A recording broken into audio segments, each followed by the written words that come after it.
This is the true story. This is the true story of guitar YouTubers. This is the true story of guitar YouTubers. Pick to live in a guitar house. Unbox together. Demo together. Play together. To find out what happens when people stop being guitar And start being house. And start being house.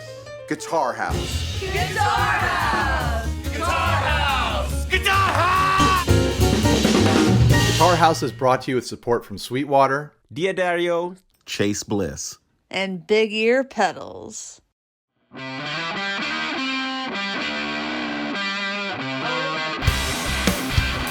to this very special... I was looking down there for some reason. I don't know why. Welcome to this very special thing. It may be a podcast episode, maybe just a bonus thing, but it's Get Offset plus the working class music. I don't know why I said the working class. The working class music.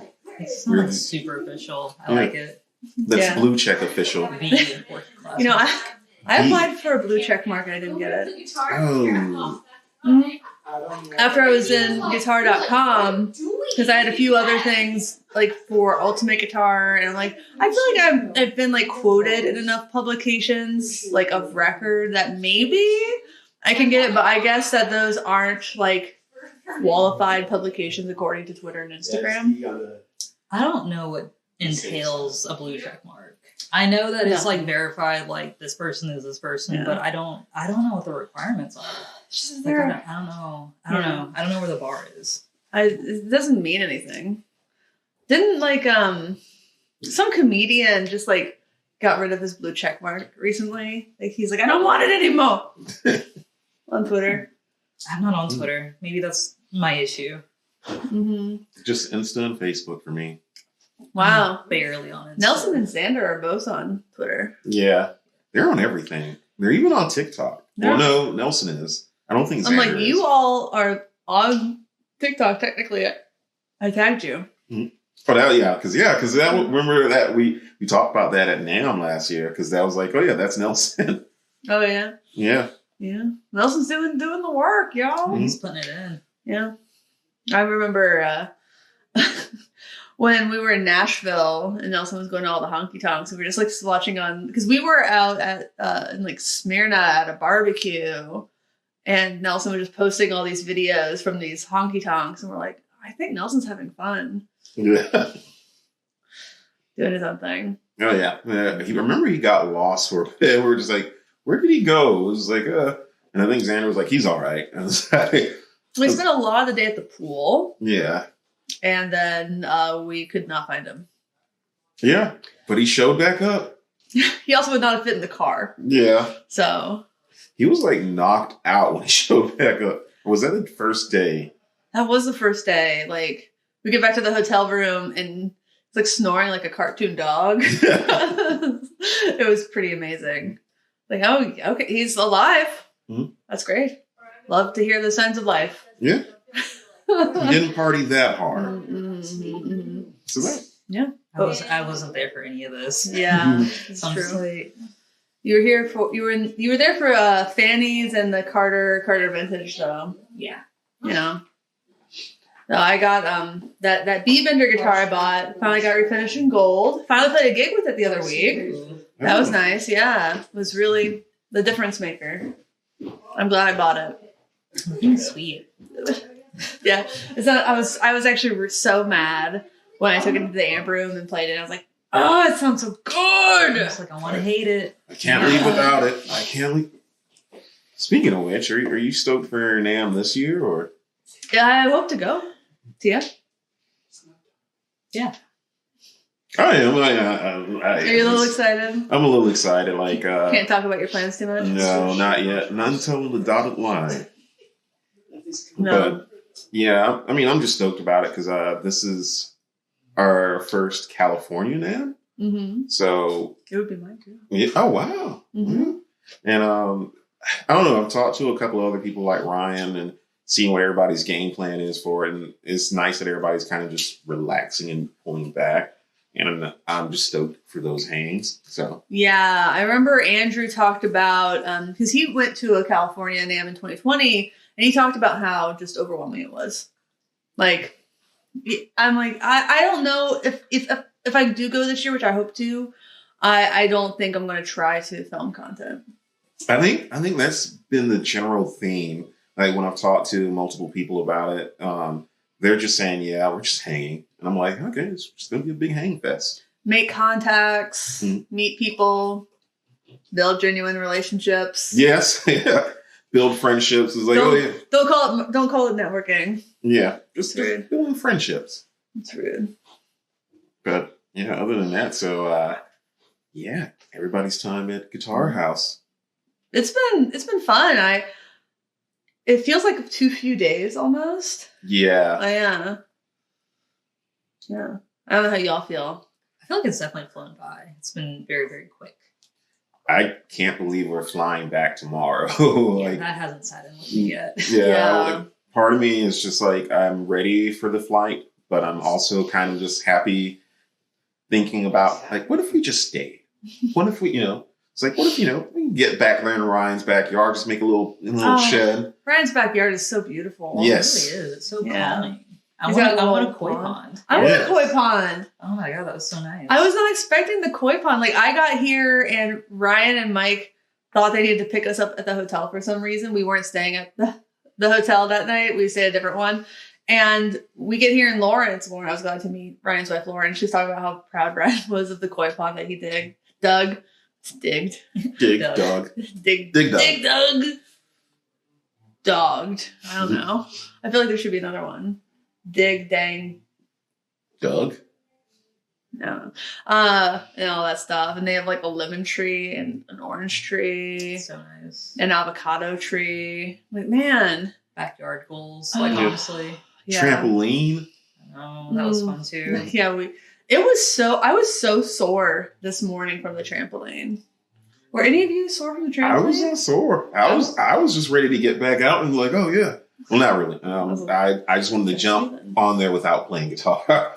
That's it. It's like playing guitar and on the trampoline. I was like, yeah. Yeah. Didn't get sore. Quickly out of breath. Yeah. Oh yeah. How did I do this as a kid for like hours?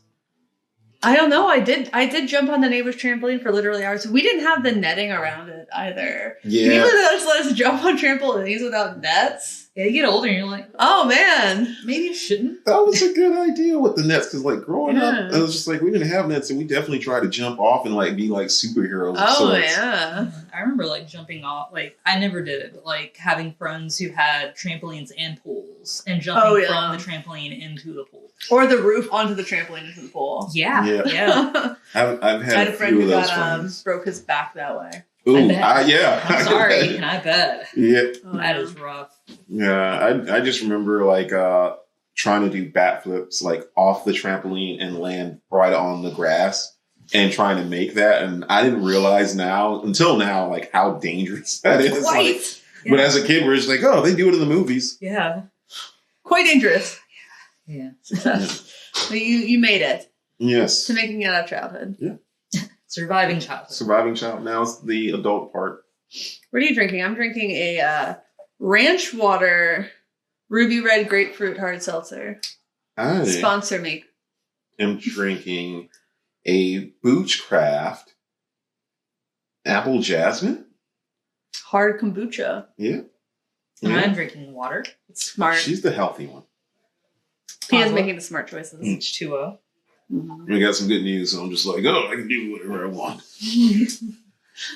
But yeah, this is actually really good. Like, I didn't know hard kombucha was an option until we got here. It makes sense. We tried that and zero regrets because that is delicious. Like hard cider's pretty good. Hard kombucha even better. Yeah, I'll we're gonna have to look for this when we get back.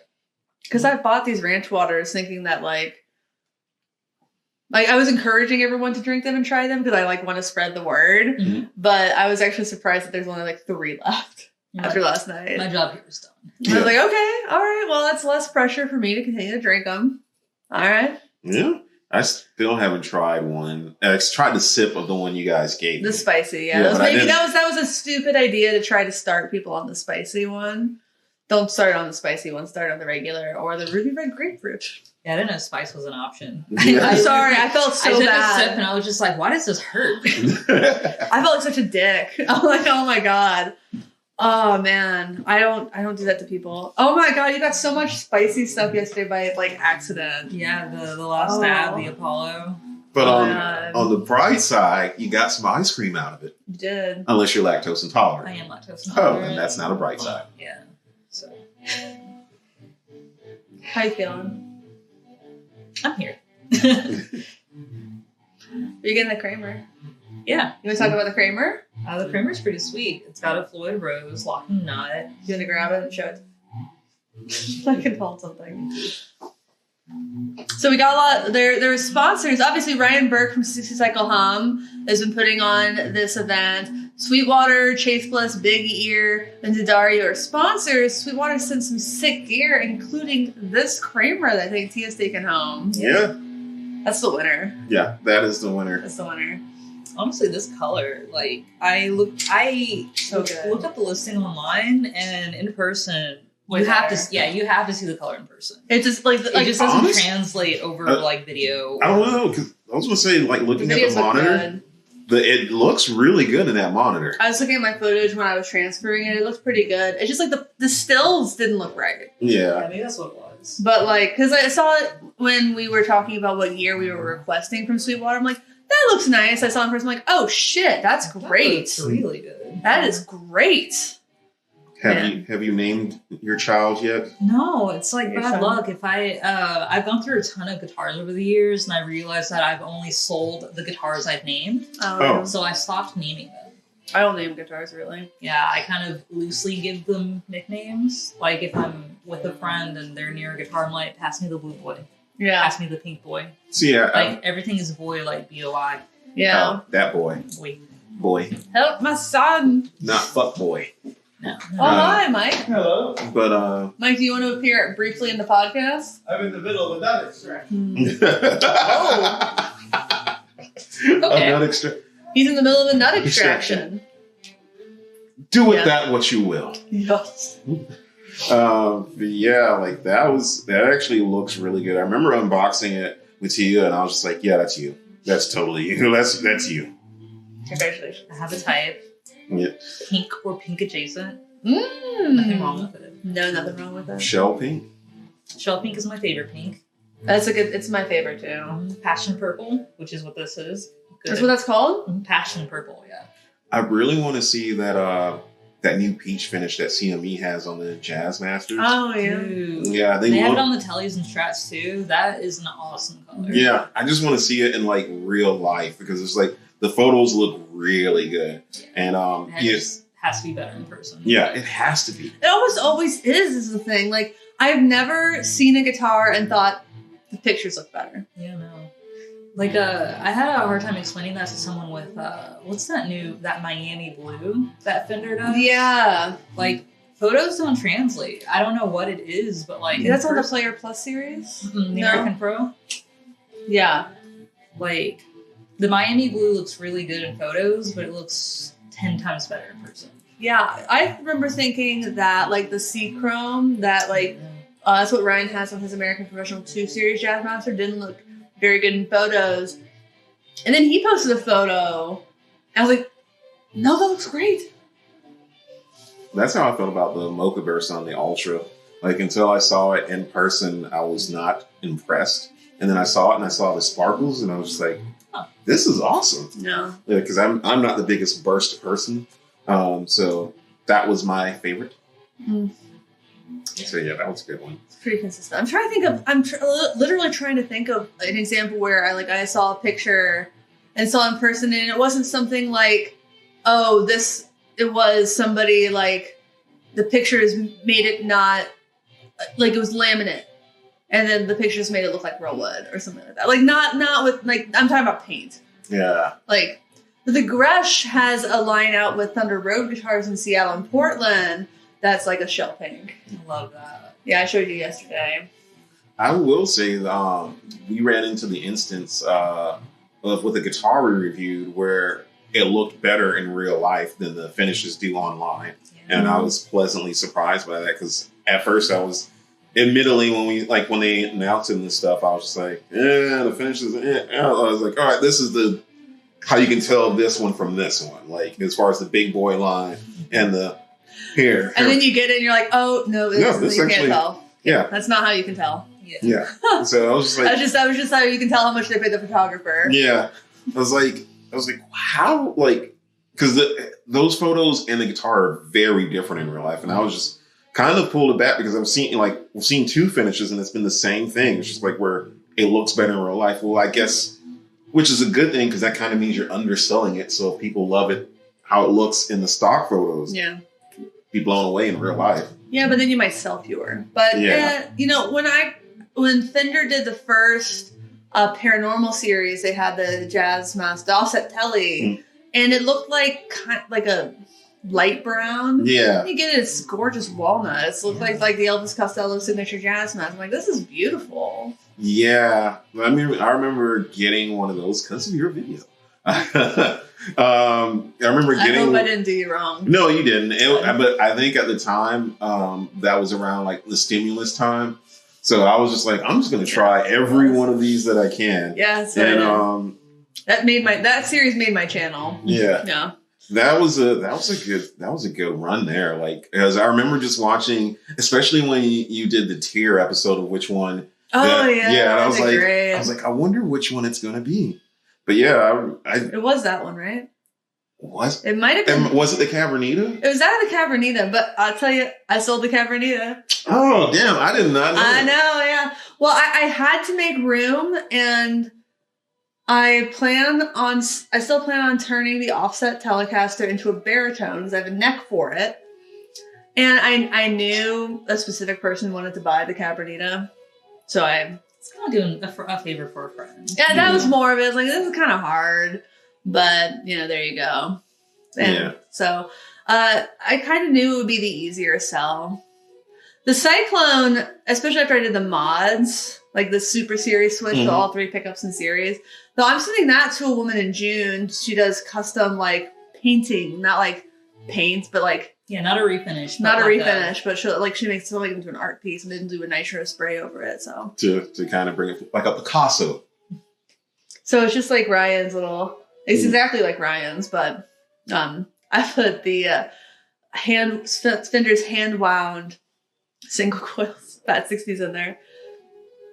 And, oh my gosh, sorry, I'm burps trying the drink. So basically the pickups cost more than the guitar, which is... That's always fun. Hilarious. Oh, yeah, I mean, at the same time, though, as long as it plays good. Yeah, it plays great. I mean, you always want to upgrade the wiring in Squires, I think. So. No, I learned that the hard way because I want to say it was the shell pink one that I upgraded, and it kept humming, and no matter what we did until we changed the wiring. Which again, Gun Street. Oh, I love John. Yeah, you turned me on to them, and I was like, all right, let me just give them a shot because there was one other one. Ryan turned me on to Sean. Oh, wow. Yeah. 60 cycles of hum. So I mean, ever since then, it's just been like, I would tell Justin or whoever, or Andrew or whoever, like, was working on my guitar at the time, was like, yeah, we're changing wiring. Oh, what, did it help? Oh, yes. Good. Oh, yes. Like, they're a lot quieter in the sense of, like, no humming. And it made a big difference in the overall clarity. And I was just like, okay. Yeah, I always tell people before you upgrade the pickups, upgrade the wiring. It's like a quarter of the price. See, but with pickups, it's just like, I don't know. With me, I tend to gravitate towards the Antiquity ones or just Duncan in general. So I would say they've got me to the point where outside of... they've got me to the point where I would be willing to experiment with any of their pickups. Because it's like, oh, yeah, I trust it that much. Yeah. I don't know what my next set of Duncans will be. I was thinking about making some pickups for my PJ bass, my Mustang. It's like a... Oh, yeah, I know which one you're talking about. The gold. Yeah. I really feel bad that I missed out on a Mustang bass that came through our store a while ago. And I've just been kicking myself because it was made in Japan. And I just remember it came in and it was, I want to say it was like priced at like $500. Jesus. Yeah. I'm mad at you. Yeah. And it was just like, Damn. it was in damn good condition. And I just, for whatever reason, was like, I'm not pulling the trigger on that. I feel like everybody has that story. That regret purchase. Well, the regret that you Not did purchase. not purchase. The one that got Yeah, away. Yeah. Like you still think about it. Yeah. For me, there's like this custom shop that came through. It was years ago. Shell Pink Strat. It was just like the right amount of relicking. I don't remember what pickups were in it, but it sounded godlike. And it was like so much cheaper than like just the other custom shops. And I kept playing it. And I was just like, I could put it on layaway and like really think about it. But like something at the last moment, I just didn't. And I still think about that guitar. It was like well over like 2 years ago at this point, but I still think about that guitar. So I would say my moment, like outside of the Mustang, the most that I think about is when, or two of them, which involves work, was the 50th anniversary Jaguar and Burgundy Mist. They had, like, when they were blowing those out. Yeah, and like they had one like through this auction thingy. And I want to say it was like $600 or $700. oh my god. But you had to buy it like right then and there. I mean, yeah. Say no more. Yeah. And it was literally like the next day was payday and I was just like, fuck.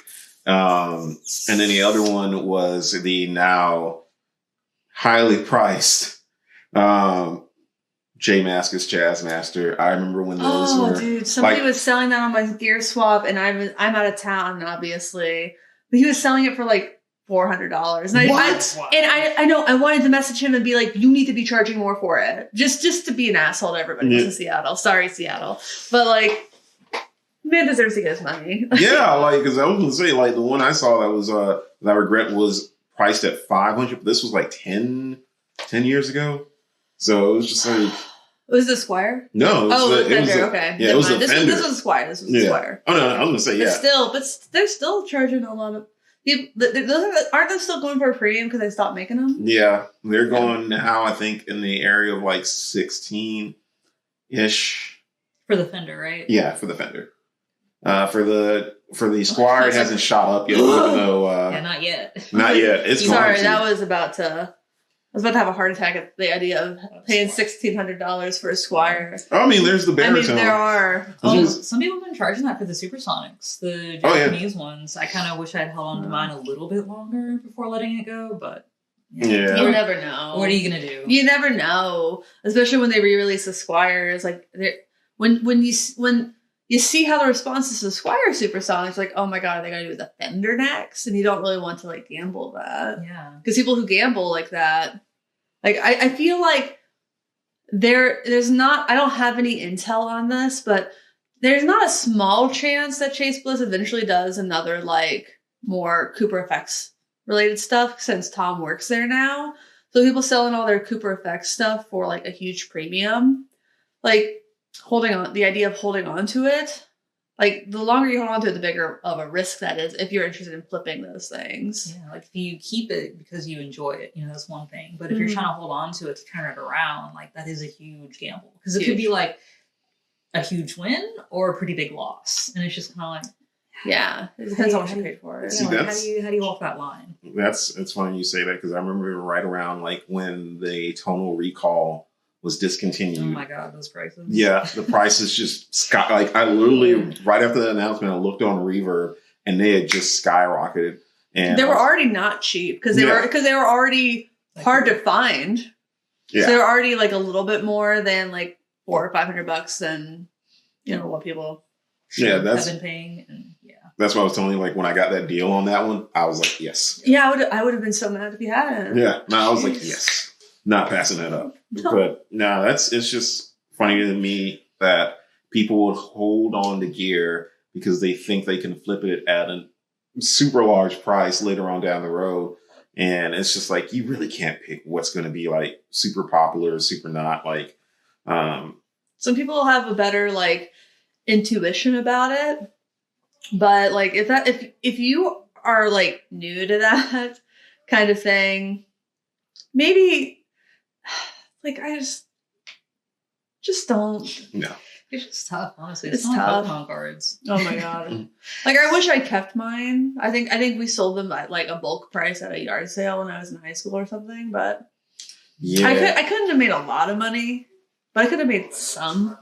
I don't know. I remember those Burger King, like, I want to say in recent history, those Burger King gold Pokemon cards, like, they've been selling at a huge, like, increase, and I had all of them. Oh, geez. Yeah, and then my mom, she put them in the shed, and they've just been... Disappeared. Yeah.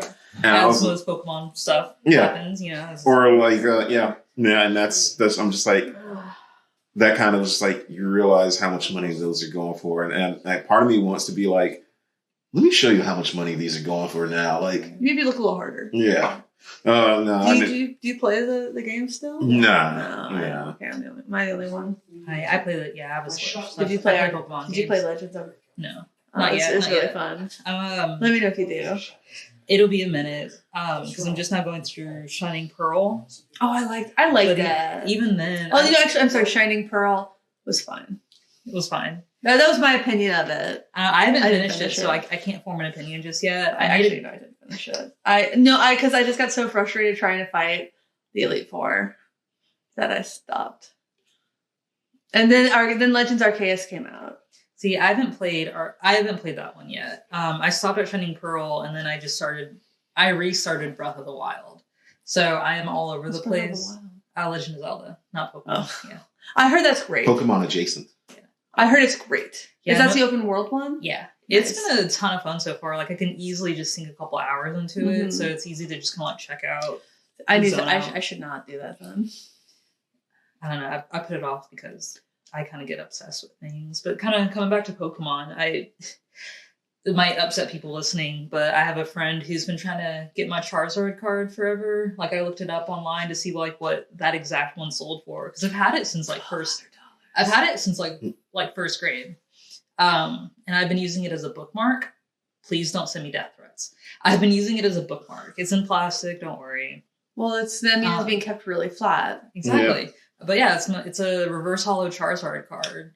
And I've been seeing them go for between like $800 to $1,600. Oh, my guess was close. Yeah. So I have a minimum $800 bookmark that I've been using, but that's pretty bougie. Yeah. I'm not gonna let it go though. I've had it since I was a kid. I got it for my sister. Oh, that's a really nice gift. Yeah. A game I really liked was Eastward. I don't think that really took off. It was like 8-bit art, kind of. Talk about games. Did you like Sword and Shield? I did not love it. I got Sword and it was so easy. It was really easy. I beat it in like a day and a half, and like even when I went through like like the final gym leaders and everything, I was like, I like the expansion packs more than the original game, but I don't play video games to like have a hard time. I play them to have a good time. Yeah, I feel you. Like I don't want my game to. I don't like video games to be a job. I think that's why I haven't started Elden Ring because like. Oh yeah, I asked some people after playing Arceus, and I'm like, here's what I didn't like about that. Would I like Elden Ring? And they said no. No. I can tell you that because I've definitely been playing Elden Ring, and like it's been to the point where I would get frustrated. And I was like, all right, I'm just going to play something else for a minute because I was like, I can't keep dying. So that's like the thing with video games. Like I feel like they should be fun, and I'm not saying like I do like a challenge. Don't get me wrong. I have to be in the mood for it. Yeah, and I would have to be in a very very specific mood for that type of game. Yeah, I mean, I like games like Part Time Robot and mellow things that like. I don't want games to add to my anxiety. See, I want them to take away from it. And if they're adding, that's bad. I mean, easy, hard. Nowadays, as an adult, I'm more of a deconstructionist, so I play more so for like a really good story. Yes, like you might like Eastward. I want to try that, but like back in the day, it was like, hey, I'm playing Sonic, and I'm going to like speed run the hell out of Sonic 3. So that was me in a nutshell. Speed runs. Yeah.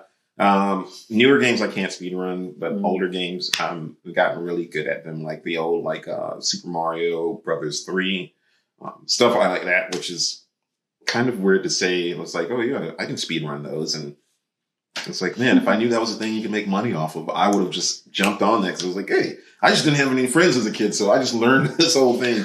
Is Working Class Music going to get a Twitch stream where it's just Jason playing video games? No. I think... I would not be entertaining. And I think I'd also get canceled for some of the things I say when I game. I think for me, it's just... There's a reason I don't play with people who aren't Jade. Honestly, I think she's the only one who can handle my mouth. Oh my god. I don't say slurs or anything like that, so don't come for me in the comments. But like I say some awful things. Yeah. I just cuss a lot. I have a bad potty mouth. Like fuck. Like it's a bad potty mouth. Like for real. I do too, and I'm trying to get better. But, yeah. Well, I don't really care to get better, honestly. No, I mean, I was going to say this.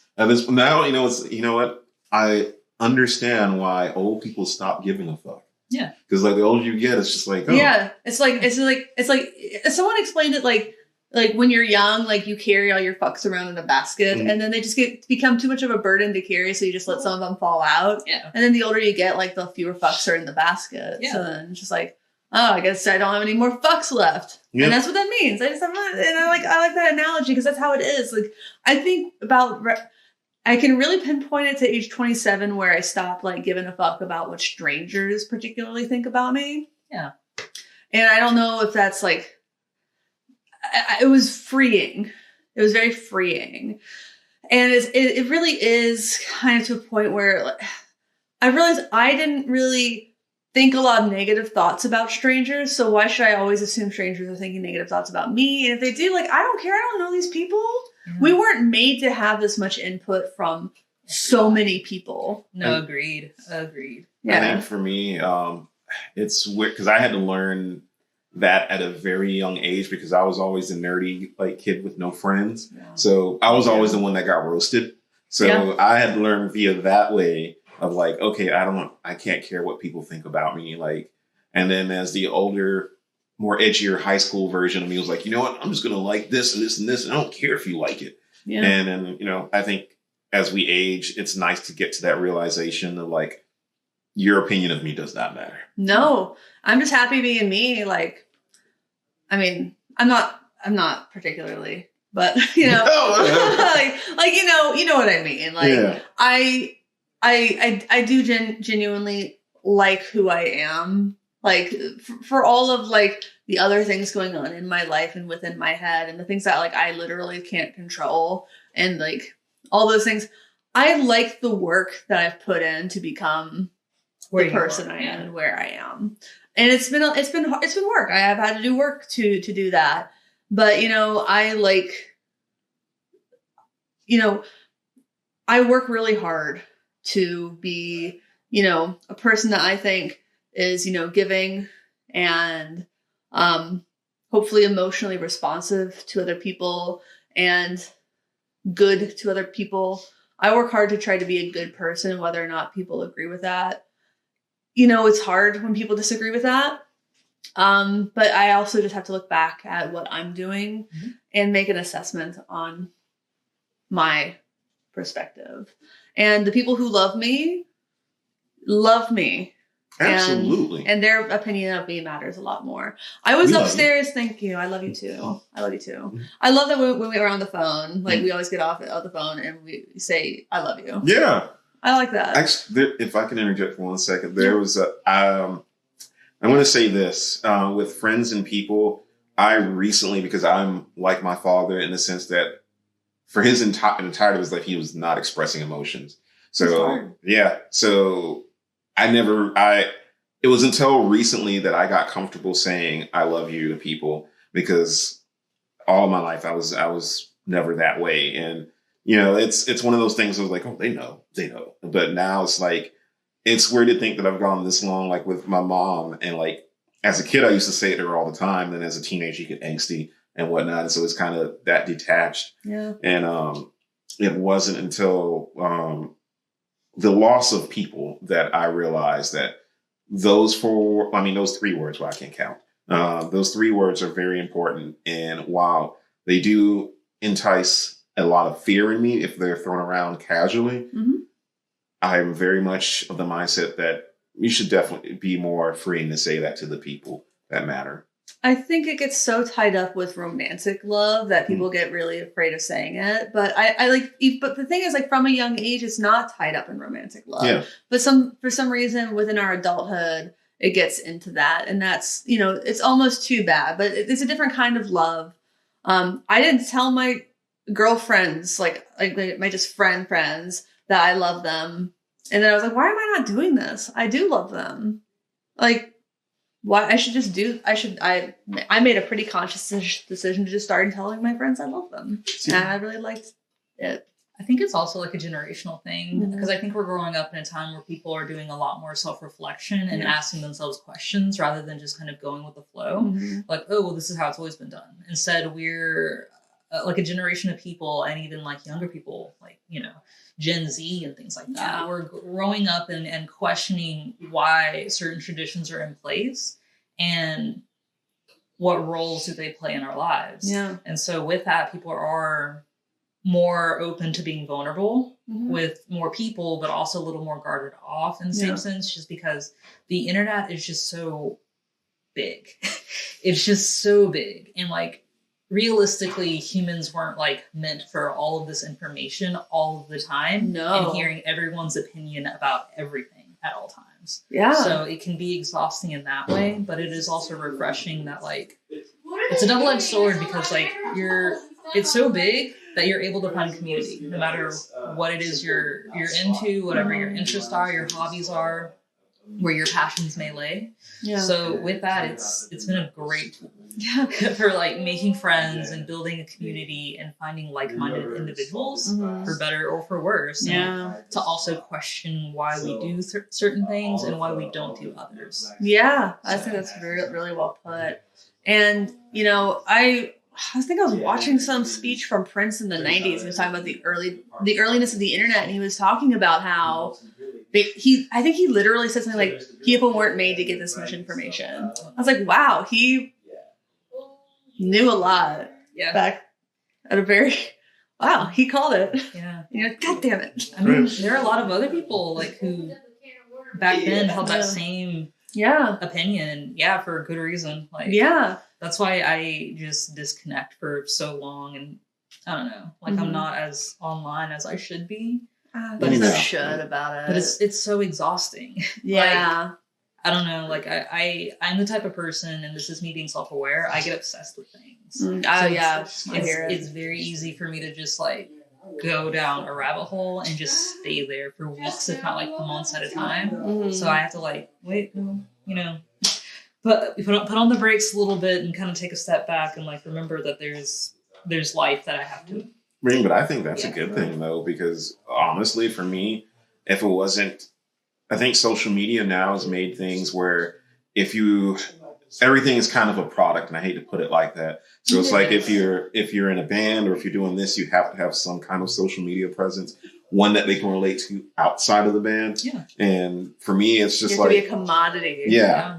And it's just, for me, it's just like, man, like, it's one of those things that I always say, like I would tell some of my friends, like, honestly, I was like, if it wasn't for this, or this, I was like, I would not have social media at all. Yeah. And something to say, like, to kind of add on to the people like that, like Prince. I mean, what does it say when Steve Jobs, of all people, was famously noted for saying that his kids will not have an iPhone or an iPad, namely tied to social media. Yeah. So it's just like, this dude's willing to sell it to us like drug dealers, but I mean, Prince famously didn't do interviews at all. Like almost, he did like maybe like a dozen between 1979 and 1992 or something. But I think that was like part of like, can you imagine that today? I think that's also part of like what made him so, I don't want to say iconic, but it was a mystique. Yeah, there was a mystique because like he was an artist, and you listened for his music and not for his opinion on XYZ. Yeah. And I think that's something that like, and it wasn't just because like his opinion was bad and like his record label didn't want it to be expressed or anything. It was just like he was private. Yeah, that's not what he was. That's not what he was here for. Yeah. Like, he was here to show his art, to show his music, to show his work, and not to give his opinion on life. Yeah. And now people tell you to separate the art from the artist. Literally, how do you do that now? They are the same thing. They're the same product. They're the same commodity. Yeah. I will say this: the one thing that I was is the Prince facts that you find out, like the charities that he donated to, and where a lot of his money went. That we did not know, Because he didn't want you to. Yeah. To kind of jump in on as far as how do you separate the art from the artist, I kind of agree you can't, because you look at someone like Aaron Lewis, because he's saying these the guy from Stain. Yeah. He's saying these really fringe, like extreme right wing things. Yeah. And it's like now it's become a part of his music, and it's really hard, especially like when you're the vocalist. Yeah. It's like how do you separate that? Like, but I feel like even with that, that's a conscious decision. He On doesn't. his part. He doesn't want to separate the art from the artist. Mm-hmm. He wants it to be part of his thing. Exactly. Yeah. But like, who tries to separate it are people like Ryan Adams trying to make a comeback right now. When you're well, he's like a sex pest. Like, at this point in time, there really is no separation. No. Just because of how the internet has shaped our perception on artists and what it is that they produce. Actually, because everyone is a brand now. Funny enough, I would say the person that's doing it right. Little Nas X? No. There's actually he's doing it great. No, there's for different some good stories. There's a band called Sleep Token, and they have this whole mystique and image behind them. Like no one knows who they are. Except for some people, I'm not gonna say, but no one knows who they are. So you just focus on the image, and on the image or on the work. Both. So, but it's not political. It's not. It's like It's like visuals and the music tie together. Okay. Is it like what Gorillaz originally was, kind of? Kind of. I would say it's more of a less scary Slipknot, like less intense. Yeah, but it's Slipknot without the pre-workout. But the thing is, it's just like through the grapevines. It's like gets you hype, like C4. Yeah. Have you ever had pre-workout? No. It like gets the blood going. It's the Droxy cut, just not bad. Is it caffeine and stuff? What is in it? I think caffeine's in it. I mean, it's almost like a protein shake, but like without the protein. It's literally just to get the blood flowing and to get you hype. It like gives you energy. But I need to know what's in it. You know what I like to do before a workout? Smoke some weed. I can't do that. I don't even take a nap. And like my fingertips, like in my hands, they like itched and they were stinging. And I like literally had to take like a couple of laps around the building to kind of like work off some of that. And then I got back into the building and was like ready for the day. I don't think I would want that. Yeah, it was like it felt bad. I was gonna say like because I know with my situation it was like they were like recommending you take 4, but 2 at different times of the day, and they're like don't take it before, like don't take it after 5 or like anytime within a few hours of your going to sleep. And yeah, then I realized that's bad. Yeah. But it'll definitely keep you awake. Maybe that's a warning. Yeah, that's a warning. But like my sister always said, signs are for those who read them. I like that. You know, I just see my the joints I have, which you know I don't smoke a lot. They are very much clean the house. It's very much clean the house weed. So it's not sleepy time. Stuff. Should be noted that I don't do anything besides drink nowadays, so just throwing that out there. We're not condoning drug use, illegal drug use. Yeah, I've got my water here. We're only condoning legal drug use. Yeah. Again, we are recording this in a place where marijuana is legal. I live in a place where cannabis is legal. Did you hear that Gen Z doesn't call it weed? What do they call it? Cannabis. That's weird. That is weird. That's like backwards. Like makes me wonder like what like the older generation. Oh no, I know. Dope. Yeah, that's stupid. Yeah, it's like taking a hit of Smoke that some marijuana. Taking a hit of that dope. That wacky tobacco. I always remember. Heard that one? No, I heard of wacky tobacco. The devil's lettuce. Funny cigarettes. Yeah. I heard funny cigarettes once or twice. Jazz cigarettes. Oh, I've definitely heard jazz cigarettes. I think electric lettuce. Oh, I've never heard electric lettuce. I love that. See, as a kid though, how old do you have to be for jazz cigarettes? I feel like you have to be like from the 1920s to call them jazz cigarettes. I will say as a kid though, I will admit that growing up, since I was not aware of drugs, I just thought everything was crack.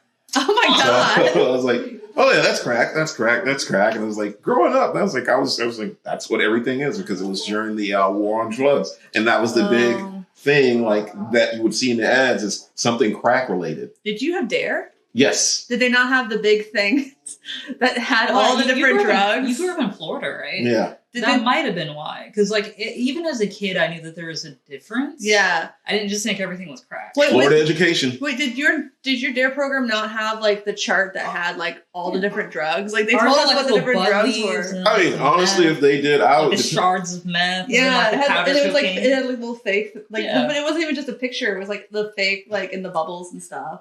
Honestly, if they did, my elementary school. So that might have been that. Maybe that's a Mandela effect that I have. No, I was gonna say honestly, if they, I don't remember if they did, but if they did, my elementary school has a habit of like doing that stuff either super early or super late. So I wouldn't remember it anyways, because either I was just waking up or I wanted to go home. And so it's like, you know, it's like, okay, we're just gonna sneak this in here. You're not gonna pay attention. Should elementary kids know what heroin is? Yeah, but at the same time, I mean, unfortunately, some do. Yeah. I mean, but should they be taught what heroin is? In this day and age, maybe. They should be taught. You know, when we were, so we got to San Diego before y'all did, and we went down to Ocean Beach on 420, and there's this guy just selling open cigarettes, and I think you have to be, like, out of your mind right now to buy drugs on the street. Yeah. Because, like, you don't know what's in them. Because, like, with the fentanyl thing right now, you have to be out of your mind to buy loose joints on the street or anything. Like, I'm not saying there's fentanyl in the joints, but there could be, like, other things, like just laced with anything, or even, like, dipped in something. Yeah, that's dangerous. I've never done that. Here's the no. I mean, I've never bought drugs on the street. Oh yeah, no. I've never. I've never bought cannabis outside. Here's the leftist in me answering that question as far as the kids. I think they should know, because I think they can make.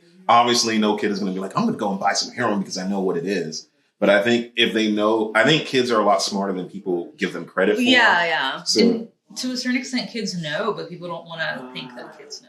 Yeah. They hear, my niece hears everything. I was talking to my brother and my sister-in-law about something, and she's over behind us like, did he die in real life or on TV? Because I was talking about something that happened about, like, this bar rescue episode that I was almost unfortunately a part of. It was like, it involved like a murder, and I'll tell you later. I can tell you now, it doesn't really matter. But she was like back there, did he die in real life or on TV? And I hear her, I'm like, it was a TV show. She said, but did he die in real life or was it a TV show? I'm like, it was a TV show. I'm like, I'm just trying to like, be like, it was a TV show. I'm like, you died in someone got shot and killed on real life. Ooh. Yeah.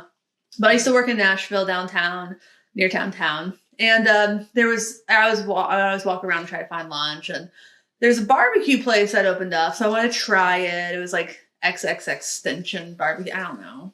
Extension. I don't know. Extension barbecue. I don't know, but the Florida barbecue. But I never was there when it was open, and I saw the door was open, so I walk in, and this guy behind the bar, and he barks, and he's like, "We're closed." And I'm like, "Oh, okay. Well, just so you know, the door was open." He's like, "The door shouldn't be open. We're closed." I'm like, okay, well, it's open now. And I turn around and walk away. And a few weeks later, maybe like 6 weeks later, that bar was set to be on Bar Rescue. They'd already been filmed. The episode was supposed to air like that night. They were having a party to celebrate. They were all drinking after hours. That bar owner got in a fight with a famous Honky Tonk singer, shot him in the back of the head. Oh. Well, that's one way to settle a dispute. But yep. So Spike TV at the time pulled the original airing, accidentally aired the second West Coast airing. So it's like the lost episode of Bar Rescue. But yeah, it was the same guy that I had then that interaction with. So yeah, that guy was an asshole. I was like, he sounds lovely. Yeah. I was like, okay, but your door, like, you could, if he just looked up from the bar, you could see the open door from where you were. It was open. You left it open. So yeah, you know, so it used to be on those shows. I'd be like, oh, maybe they're getting a bad edit or whatever. I'm like, maybe they're just assholes. Yeah, I think it's with any like reality TV. Yeah. I feel like they're just like putting a magnifying glass on like a certain personality trait. So like the people that you see, like, yeah, maybe in real life they're like an asshole, but on the show they're the biggest asshole. Yeah, I think sometimes it's like, were you mean to the producers? Yeah, it's like, okay, They're gonna give you shitty. that's your edit. character now. Yeah. Be nice to the production team. Maybe they're gonna give you a good edit, even if you were a dick sometimes. Well, here's the thing that I learned because one of my friends actually works on a couple of reality shows, and I didn't realize how scripted everything is. I'm not going to say producers feed lines. They set up But- situations. I'm not going to say who this one was, but they literally came in the store to buy an interface and recording stuff, not to use, just to have in the shot that they were filming, showing that they were recording. Yeah. And I was like, why don't you just actually film them recording? And they're like, no, we just need it for this shot. What's the best looking one to make this person look rich? M audio. Yeah, totally M audio. Just Behringer. You get some Behringer. Yeah. So it was like, I mean, they would tell me. They just got all UA stuff, and oh yeah, that would be the answer. Yeah. And then I just remember like him telling me stories from like behind the scenes of stuff, and he's like, actually, no, this person's actually really cool. It's just they have to put on that act for the show. Yeah. Yeah, I mean that's one thing. It's like pro wrestling. Yeah. Oh yeah. Like everyone has like a facade, you know? I mean, see, that's the thing. Even as a kid, I kind of knew. I was like, this can't be. There's no way this can be real. It's like they literally just buried this dude alive, and he's coming back next week. There's no way this can be real. Coming back from the dead again. Yeah. I was like, yeah, Undertaker's back again. Well, he's the Undertaker. You can't stay dead. Yeah, can't. So I don't know. I guess for me, it's just an interesting dynamic of like how much of reality TV is real. I mean, I don't technically the people. Technically the people. They are living, breathing. They're characters, like for sure. But I think sometimes it's just a magnet on the personality. Mm-hmm. Like Rick and I watched a lot of Married at First Sight. Mm-hmm. We know that those producers are being okay. Now ask them this. Now ask them again. Now say again why you were married at first. Now say I wanted to be married at first sight because, and then say it like 20 times. Yeah. And like tell us again why you were mad at Mark. Yeah, and then they stitch that together and then boom, storyline. And then I love it whenever they're like filming at a restaurant because you can see like empty plate, full plate, empty plate, full plate. Yeah, because you're just like, what order was this conversation actually in? The continuity is ridiculous when like I get that like it's natural for people to like eat, like talk and eat and stuff. Like so that's like obviously a very normal thing to do, but like it's a nightmare for continuity, and it's like the most noticeable thing. Like it'd be less. I can't think of a way to make that less awkward other than to just not make it such a cut and paste job. However, I will posit a question. Do you think the way of reality TV show will make its way onto YouTube, in particular in the gear community? I'm sorry, what was that question? Basically, how reality TV setup is to be a show. It's scripted, but people are characters and it's not real. Yeah. Do you ever think like that would make its way into YouTube onto the gear community? I don't think the niche is big enough. Yeah, I don't think so either. Because like stereotypically and also like numbers wise, like people who watch reality TV are typically like women. Mm-hmm. So like even if it isn't like trash TV like Housewives of blank blank, like even if it's like Flip This House or whatever, like most of the consumers are women. And frankly, the men who watch with their partners. Exactly. Yeah. So. No. In short, no, because like gear is still just mostly men. Yeah. The same thing with like comics. So it's like I don't know, there's a certain amount of fan service. Like there's a reason why you don't see it now, but there's a reason why there were like models in bikinis with, a strap between their legs or whatever. No, you still see it, just different companies. You still see it as much, but it's out there, but it's not like the default so much. Because, thank God. Yeah, because like so much more like women. I mean, to answer your question, maybe eventually because more women are playing guitar, and also like I don't say like gender lines are becoming blurred, but like I like that we're coming into greater acceptance where like men don't have to just be like Tucker Carlson's version of a man. Oh, it's very homoerotic. It's incredibly homoerotic. But yeah, I like my favorite part was the guy just drinking a glass.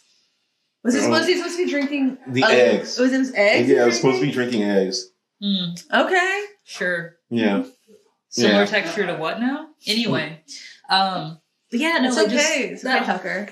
That whole like just image of like manly men and like even like when I think of like Joe Rogan, like that's just super homoerotic. Like, and I'm not trying. Oh my god, I'm probably gonna get a death threat for saying this, but I feel like the dudes who watch Joe Rogan just need like a daddy in their life, and that's their daddy.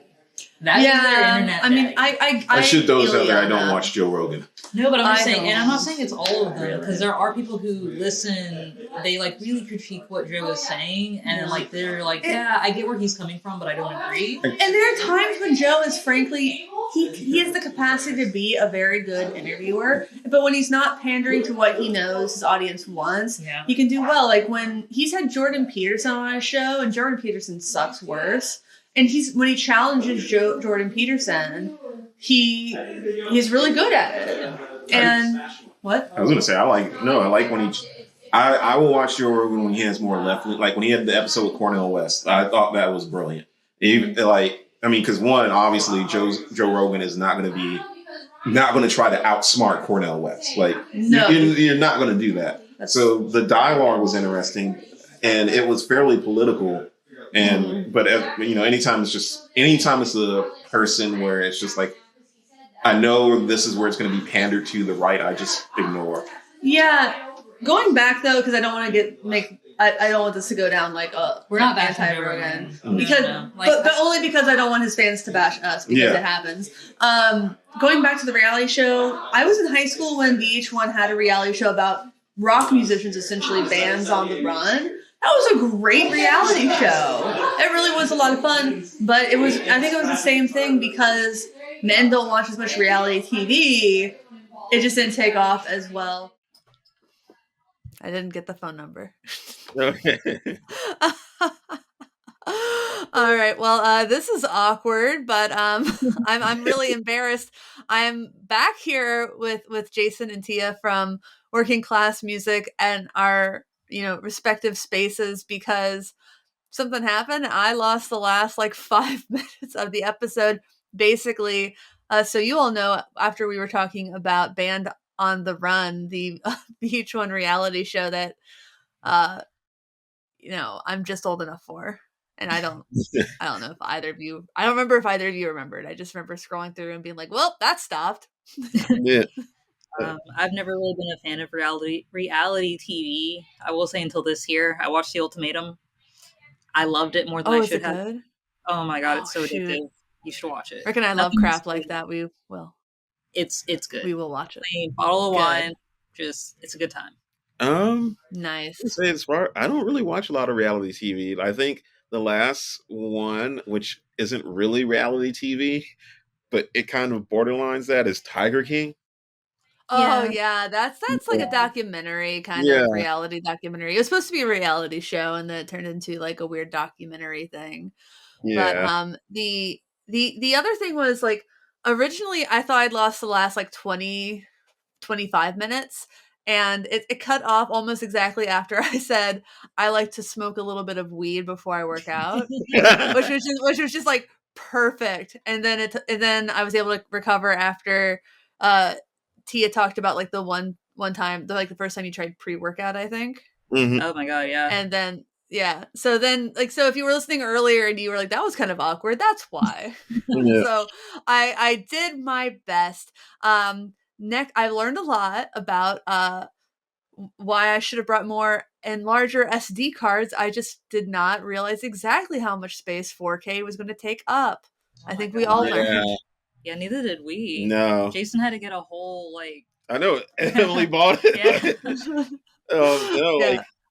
I think it's still processing on the Google Drive. Oh my some of that god! footage, because I was like, Nelson uses a PC, and I'm like, well, that's formatted to Mac. I was like, I don't know how this is going to work. So I was like, let me just upload it to Google Drive, and I was like, sweet lord, yeah. So I would have done a couple videos at a time. I was like, I usually put everything in Dropbox. I'm like, not this time. No, I'm not doing that to my data. I don't have unlimited. I don't have unlimited data. I have at my house. I don't have unlimited upload. So I get home. That's what I thought I was doing. So I get home and I put everything on my desktop. I didn't realize that my desktop automatically uploads to OneDrive. So I get a message the day I get back, you use 75% of your monthly data. I'm like, perfect. There's like 5 days left in the month. And then like the next morning, it's like, you've used 100% of your data. I'm like, what? Oh, And then I was like trying to turn off OneDrive, and then OneDrive, and then like all of my files were like gone. I'm like, what happened? And then I turned it back on. They were back. I'm like, I don't understand. OneDrive should be illegal. I hate it so much. Yeah. No words. I bought the Google Drive. I bought the space last night, and I was just like, oh well, 200 gigs should be enough. That should be enough. It's Upload, and I have like 15% left. It's not Like, enough. No. Yeah, Because those cards, I don't know, how big were the cards that you brought? I brought 128 gigs, and they were full by like halfway through the first day. I kept uploading the video after we shot, but the video card was 64 gigs and the audio was 32. Those are small. But I have a bunch of other ones. Like I had 6 total, but I was like, let me just go ahead and do this and just do it this way because honestly, I think with a lot of the filming, we were just like going with the flow. So I was just like, hey, I used the upload time as a buffer in between what we were going to do next. Yeah, that's fair. Yeah. So I was talking to Rick. I'm like, because now we're talking about like NAMM and Gear Fest at Sweetwater, and I'm like, I'm going to need more SD cards. And Rick's like, don't worry about it. Yeah. Well, it was like I was telling you earlier. I was like, I think before everybody gets excited about this, I should probably tell Nelson, hey, we're going to have to update the rig because after that 4K footage, yeah. I don't think I can go back. Not even that, but just seeing his whole like setup, it was so impressive how like easy it made everything. So like getting like a video of like everything that Nelson, I was just like, take notes. That SpongeBob meme where everything's on fire. Oh yeah. I was looking at the footage and I was just like, once I saw the footage, I was just like, we need this. I was like, we need this. This makes life a lot easier. And I was looking at the footage, just the raw footage, and I was like, this looks so freaking good. Yeah. So I was just like, yep. I was like, I have a premiere happening right now of the Super Drive, and I'm like, oh wow, this looks really nice. He is in the clip art, like Nelson, or it was Xander that messaged at me, like, oh, I did a double glance because he saw you in the thumbnail, and I was like, oh wait, that is to you. I was like, oh, you're in it right now. I'm watching you right now. Oh wow. I just have it pulled up, just like monitoring the chat, making sure it doesn't go unhinged. Yeah. But yeah, you went home with that pedal. I did. I haven't played it yet, honestly.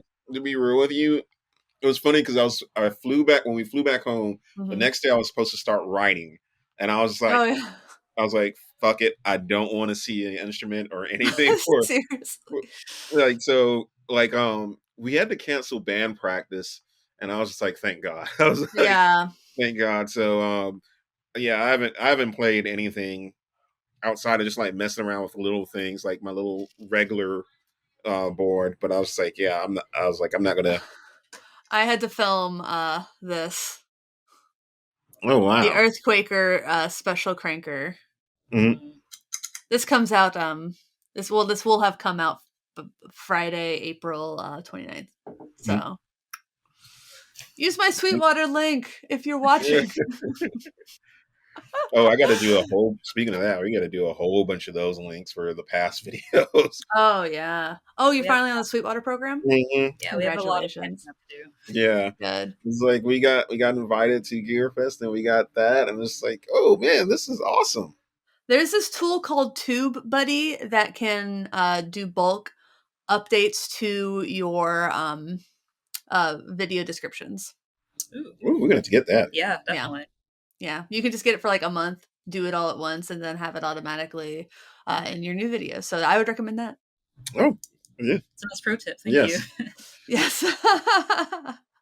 Cool. Well, I don't want to keep you all too much longer, but do you have any final thoughts about Guitar House? Wow. I'm already looking ahead. Wow. Yeah. NAMM, Gear Fest, Guitar House. Yeah. Final thoughts first. So much traveling this summer. Yeah. It's really great. Overall thoughts on Guitar House. It was a ton of fun. I would like an invite next year if there is one, because that was Same. a lot of fun. Getting to see you again, getting to meet like Mike Yeah. and Ryan and everyone else. It was just a really good time. Mm. So I feel like it Yeah. was really great. Oh, Like, that's right. You didn't meet because Nam. That's right. I sorry to cut you off. It Because dawned on me that you never met Ryan. yeah, no, yeah, because you only got to do that last day. and like no one was there. Yeah. Yeah. So yeah, no, it's been great to just like to meet everyone and just to kind of see how everybody's workflow is a bit different. You know, like I feel like it's like a nice way to humanize everyone, because it's like we're doing similar, if not essentially the same thing, but it's just interesting to see the way that everyone goes about it. So I was thinking the same thing. Like I was watching you all. Like I think Jason was filming a demo, and you were doing the snapping for changing the guitars. I was like, wow, you know, I haven't done that in so long. And just watching you all do that was like, and the dropping. I'm like, I was just getting such a kick out of watching them. Like, yes. I'm like, I'm gonna put that in my. So I'm gonna steal everybody, and that's why I was loved doing the riff trading with you all too. I'm like, I just love learning things. Yeah. Right. Same. It's like almost addictive. It is. Learning is addictive. I guess my final thoughts on it. It was awesome. It was amazing. It was I would say so far this year, it's ranks in my top 3 experiences of this year. Nice. It was obviously, you know, hanging out with you guys is a pleasure. And the fact that like everybody was super cool and nice.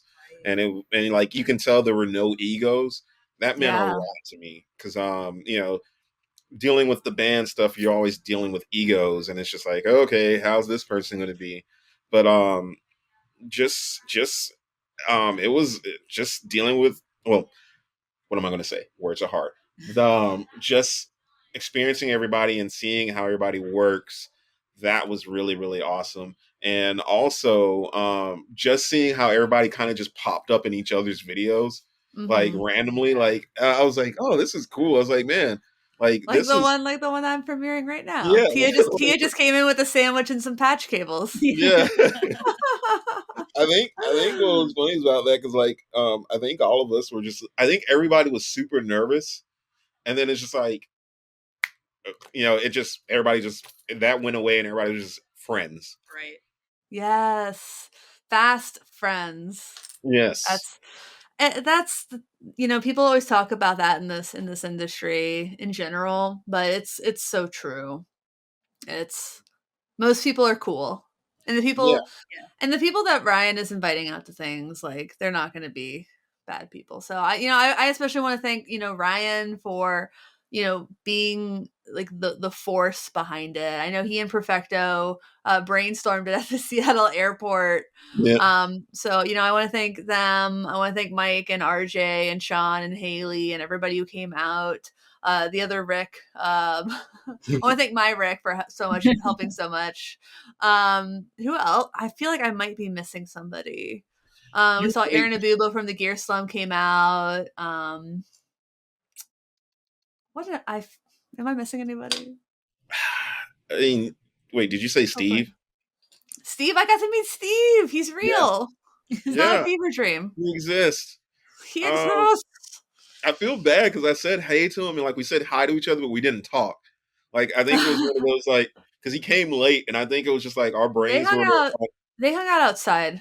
It was cold, kind of chilly. Yeah. But I think at that point, T and I's brains were just like shut down. So you were on East Coast time a bit. Yeah, we were on East Coast time. But yeah, I would say thanks definitely to Perfecto. One, that man makes a mean coffee. Yeah, seriously, that was some of the best coffee I've ever had in my life. Yeah. A huge thank you to Ryan just for putting everything on and like getting all of us together, and like, because like I said, we nobody knew what this was going to be going into it. So now it's just like, hey, we're all friends and we're all cool. And like the fact that the group chat like is still going, like all the chats are still going afterwards. Like, oh man, it's so great. It really is. And you know, of course, thanks to our sponsors from the events, Sweetwater, D'Addario, Chase Bliss, Big Ear Pedals. Yeah, Sweetwater, Chase Bliss, Big Ear, D'Addario. We finally got that right. Daddario? Oh gosh, Daddario. it's Daddario. Daddario. Daddario. I think that's like the running joke on our Guitar House stuff is like when we thank the sponsors, like Daddario, like I think it was pronounced differently every time. yeah. I feel like they put out literature on how to pronounce it. I wouldn't be surprised if they did. Would not be surprised if they did. Like it's just one of those things of like, I don't know how to say this. Yeah, it's the whole basswood Yeah. thing all over Oh. again. Yeah. Well, they did correct. We did get corrected on that. Yeah. Which one is it? It's Bosswood. Bosswood. Boss? Which or base. So it's neither? It's not basswood. It's not basswood. It's bosswood. Bosswood. Like It's not. It's not basswood either. It's not bass nor bass. It's boss. It's bass. It is bass. Basswood, like the fish. Yeah, it's Bass like the Pro Shop. yeah. Okay, basswood. Which you think it would be bass, you know, because we're of music. musicians. Well, no, because I feel like the wood came first. Bass, like No, I'm just saying, like you think it would like for me in my head, I'm just like, okay, bass wood, bass. You know, that makes more sense than basswood. But to me, basswood makes more sense because I feel like fishing is much older than musical instruments. But that's just me. I feel like literal Neanderthals were fishing before before language existed. Yeah. But was there a word for? It's kind of like, are they called pets because we pet them, or do we pet them because they're called pets? I don't know. That's another thing. Oh man, these are conspiracy theories that are just like. Well, no, I think it's just history that we just don't know. Yeah, we'll never know. Linguists know. They were actually called pets before the word pet meant to stroke. I do know the answer to that one. There you go. The more you know. I remember once after I left a job, a social media job, I was still followed the brand on social media, and they like to do like a Trivia Tuesday or something. And they said, did you know that the word news is an acronym for North, East, West, South? I'm like, no, it's not. What? This is the stupidest thing I've ever read in my life. You think news is an acronym? It means North, East, West, it's for like, new. It's new. Yeah, it's like, like it's right there. It's right there. It's North, the new East, West, thing. South. Like it's like the gathering of the information from the four corners. Like no, stupidest. But even then, isn't it like North, East, South, West? I mean, yeah, even then it's out of order. Yeah, no, that's what I'm saying. Like that's what I've been trying to like process in my head. I'm like, there are layers to the stupidity. And that's my favorite kind of stupidity, when there are just layers. It's like an onion of idiocy. The ones that breaks your brain, and you're just like, huh? Like, it's nice. Oh, also, if you're watching this on the day it launches, it's my birthday. Oh, happy birthday! Happy birthday! Happy early birthday! Happy early. See, well, on the launch day. Happy birthday from past Jason and Tia. To future From Emily. pre-recorded Jason and Tia. To future Emily. Yeah, to future Emily. Oh, yes, I'm 30. I will be 33 on May 10th, 2020. Oh, nice. Oh, you and my sister have the same birthday. Oh, shoot. Yeah. Exact same? The exact same. Her birthday is May 10th. Well, not the exact same. She's going to be 40. Yeah. But okay. Oh my gosh, I'm going on tour with a guy named Jeff. His birthday is May 10th, and he's turning 40. Oh wow. Yeah, like that's a lot of May babies. Yeah. Maybes. Yes. That's so awesome. Taurus in the house. Yeah. Cool. Yeah. Well, I really can't wait to see you guys again at NAMM. I think Andrew is coming. Fingers crossed. Rick is coming too. So hopefully it'll be a real party. I think we're probably coming in on Thursday, and then leaving on Sunday. So I think that's the game plan for us on Guitar House. I don't know, man. I wouldn't call this purple. Okay, there's a lot more purple to this. I honestly don't know what's happening. We're all camera-loving narcissists around here. I knew it was going to turn out just fine. Is there going to be a blooper reel? That's what